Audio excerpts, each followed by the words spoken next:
Hi, my name is Alexander Ivlev. I help consulting hypnotists increase income by improving service. In this video I will answer a basic question: how to become a better hypnotist, how to make more money by helping people, of course. And now I would like to share with you my big secret. Hypnosis doesn't exist. Well, if you are a consultant hypnotist, you know history of hypnotism, right? Just think for a moment. The first surgeon who was using mesmerism was James S. Dale. James S. Dale never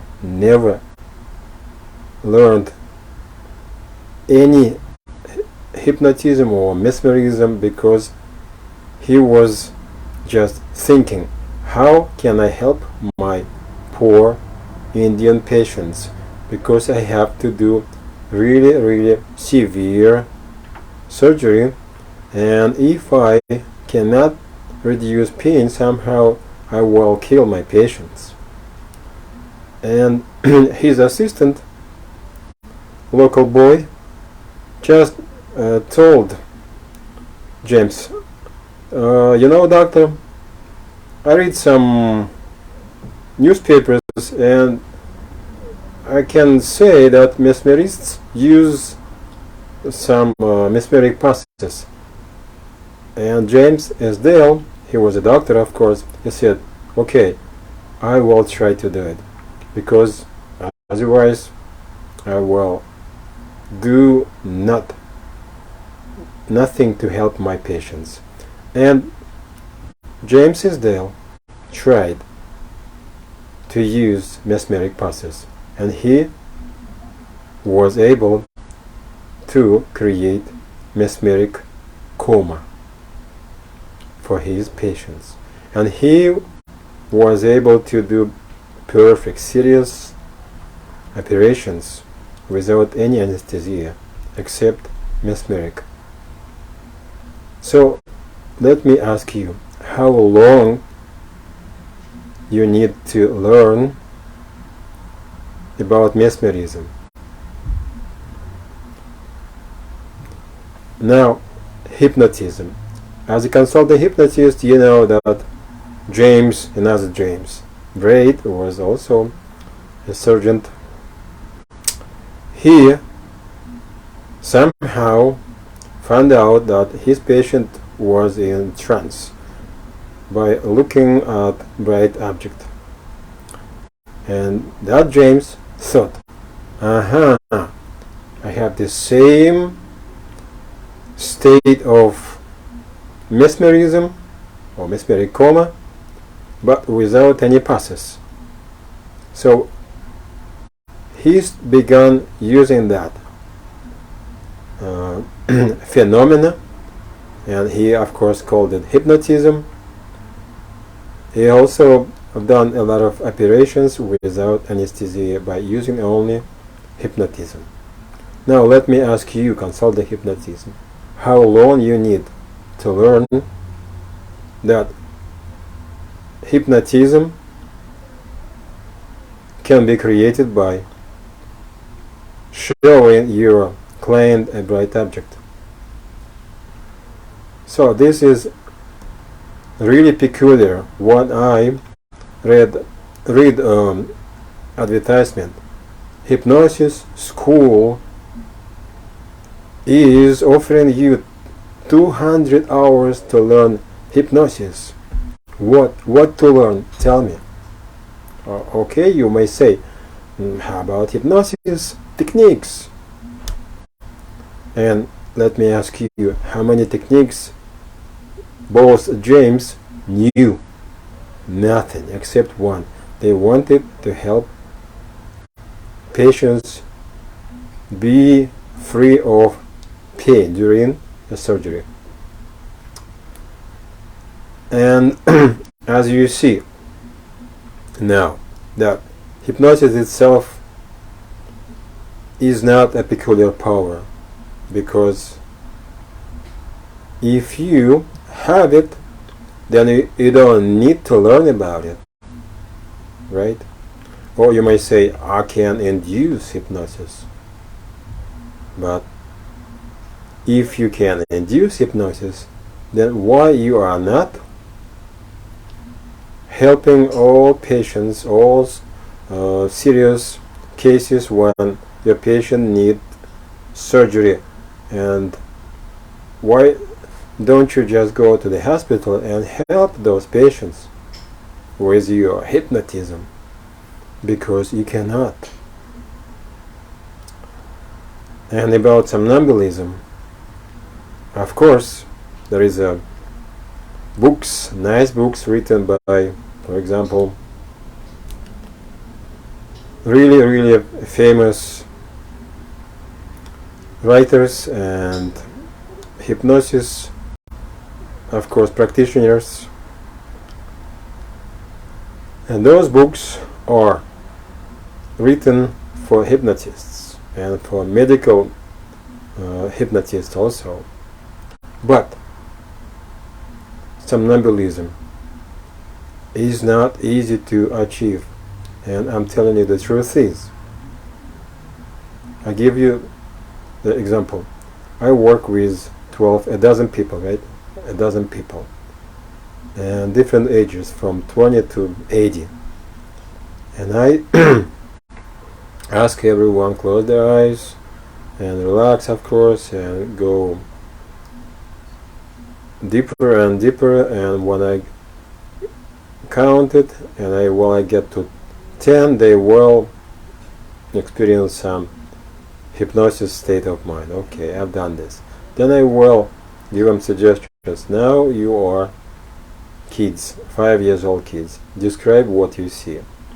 No one except 80 years old person responded immediately.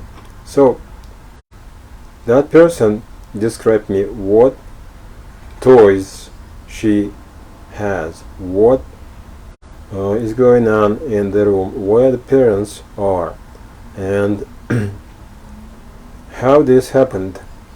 Did I use different technique? No. So all of them, all these people, reacted differently to my suggestions, and only one person who was able to achieve somnambulistic state of hypnosis. So it's not a technique itself, its own ability of accept suggestions without resistance and go deeper in hypnotic state of brain. But please understand, there is no special technique to achieve somnambulism, so forget about it. This is not important. Forget about hypnotism, it is not important. What is important? Well, if you are a consultant hypnotist, you are working with clients face to face or online via Zoom or via Skype, right? So it's even harder to work with clients if you are working via Zoom or Skype, because they are far away from you. They don't feel you, they don't see you well, and all you can do is just relax them. So it's becoming harder to hypnotize those clients with usual methods or techniques. And now please understand, if you think that you need to become more educated about hypnotism and become advanced hypnotist or master hypnotist, you're wasting your time, because only one way to become a master hypnotist: work and work, Practice, practice, and practice. Make mistakes, of course, but learn from your mistakes and keep going forward. Sooner or later you will be able to help people better, easier. But keep in your mind, hypnotism is only a thought, a condition, but your clients need your help. They don't need your hypnosis. And by the way, hypnosis by itself is only a state of your brain activity between full, complete sleep, when you're completely lost connection with reality, like you sleep at night time, and when you are awakened 100%, so you are using your conscious mind 100%. So between those two levels are hypnotic states, but you don't need to achieve them, because if you start working with your client right away, when you see them in your office or via Zoom online, all you have to do is just focus your attention on your client problems and begin working on it, helping your client become free of that problem.